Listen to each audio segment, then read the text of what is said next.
Hello student, देखिए कल हमने आपको फिजिक्स के लेक्चर में पढ़ाया था दर्पण, और दर्पण कितने प्रकार के होते हैं, कौन कौन से होते हैं, ये हमने आपको सब बताया था कल। ठीक है, दर्पण हमने बताया था दो प्रकार के होते हैं, समतल दर्पण और गोलीय दर्पण। अब समतल दर्पण एक ही तरह का होता है, लेकिन गोलीय दर्पण हमारे दो प्रकार के होते हैं। ठीक है, उसमें हमने आपको बताया था एक होता है उत्तल दर्पण और एक होता है अवतल दर्पण। ठीक है, ये उत्तल दर्पण और ये अवतल दर्पण, दो प्रकार का दर्पण था गोलीय हमारा, और उसमें जो है एक उत्तल दर्पण था, एक अवतल दर्पण था। ठीक है, अब इन दर्पणों से संबंधित कुछ परिभाषाएं होती हैं। ठीक है, दर्पणों से संबंधित कुछ परिभाषाएं होती हैं, ऐसी कुछ चीजें होती हैं जो इसके अंतर्गत आती हैं। अब वो क्या क्या होते हैं वो आज हम आपको बताएंगे। देखिए, सबसे पहले एक होता है ध्रुव। ये होता है, इसको हम कहते हैं पोल।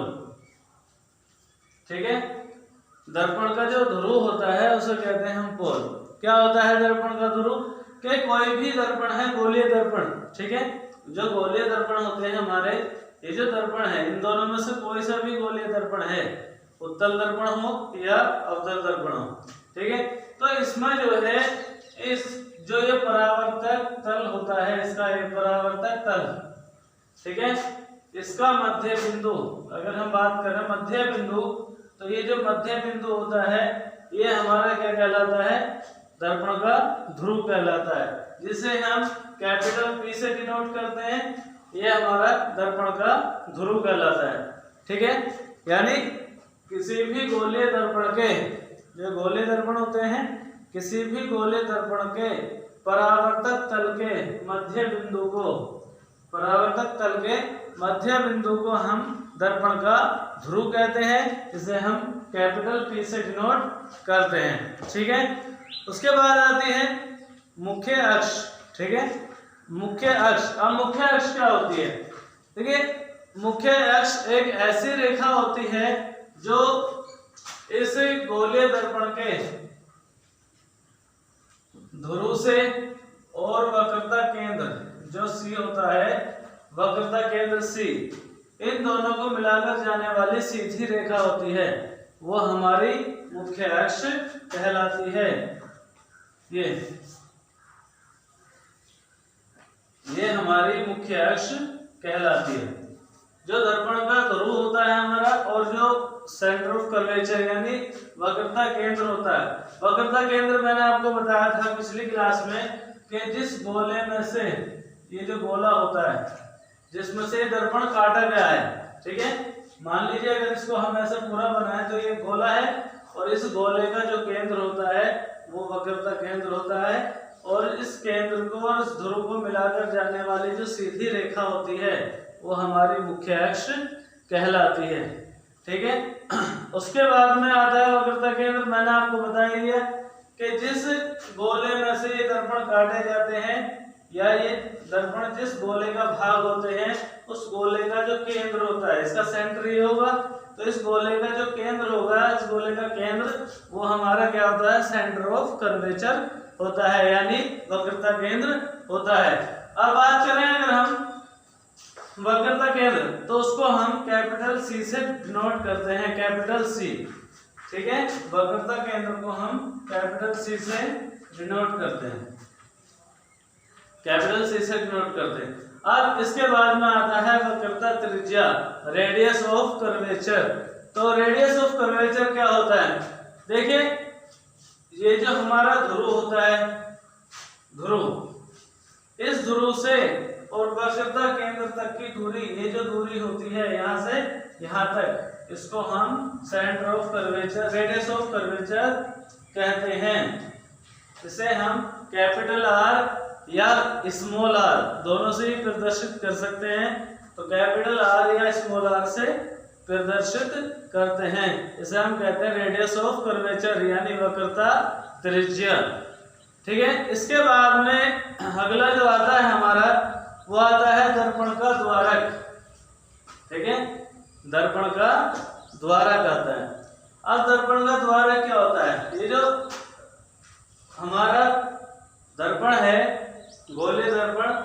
इसका जो सिरे हैं ये दोनों, ये वाला सिरा और ये वाला सिरा, ऐसे ही इसका ये सिरा और इसका ये सिरा, इन दोनों को मिलाकर अगर एक सीधी रेखा खींची जाए, ये वाली ये, तो ये हमारा दर्पण का द्वारक कहलाता है। ठीक है, अगर जो सीधी रेखा ऐसे खींची जाए जो इन दोनों को सिरों को मिलाती हो, जो इस दर्पण के दोनों सिरों को मिलाती हो, तो वो हमारा दर्पण का द्वारक कहलाता है। ठीक है, अब नेक्स्ट आगे आता है फोकस। ठीक है,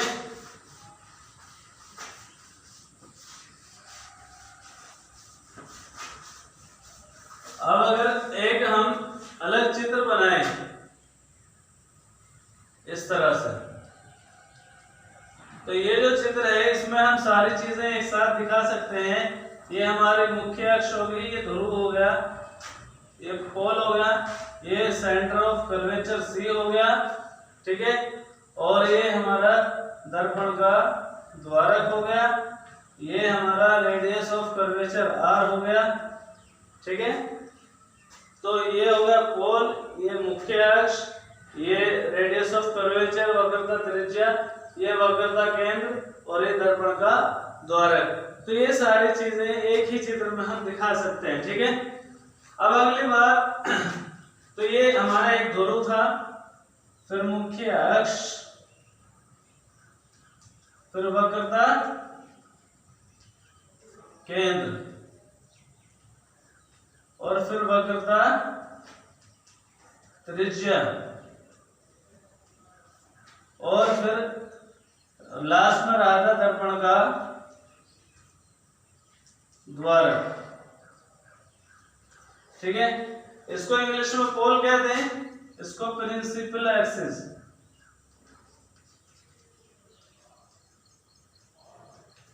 प्रिंसिपल एक्सिस, इसको हम centre of curvature,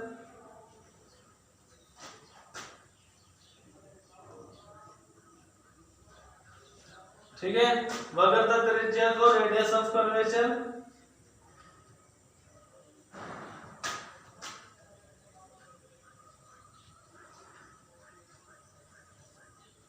radius of curvature, और दर्पण का द्वारक जो होता है इसको कहते हैं अपर्चर।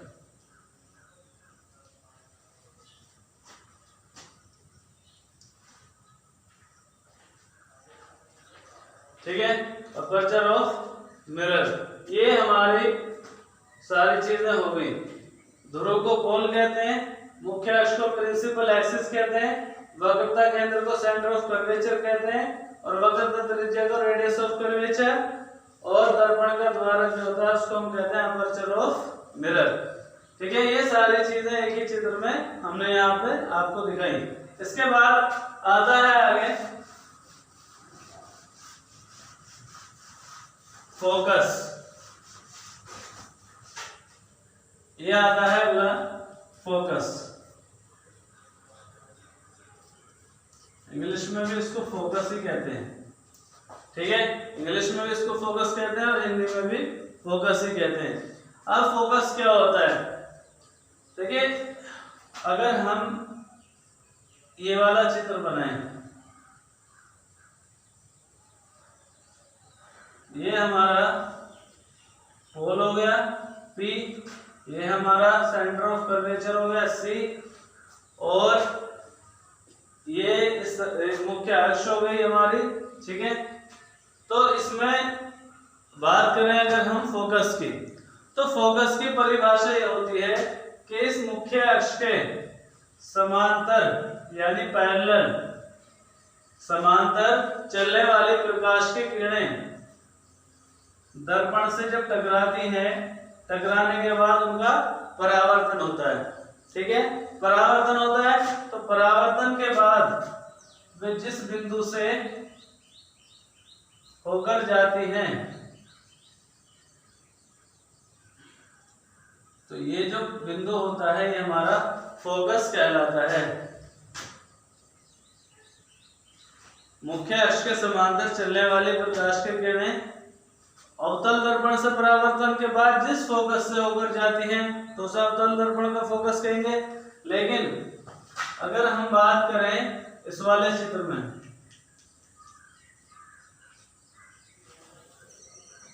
ये हमारा ध्रुव हो गया और ये हमारा सेंटर ऑफ कर्वेचर हो गया, ठीक है। तो मुख्य अक्ष के समांतर चलने वाली प्रकाश की किरणें दर्पण से परावर्तन होता है और परावर्तन के बाद, ठीक है, ये ऐसे लगती है इस पॉइंट से जा रही है,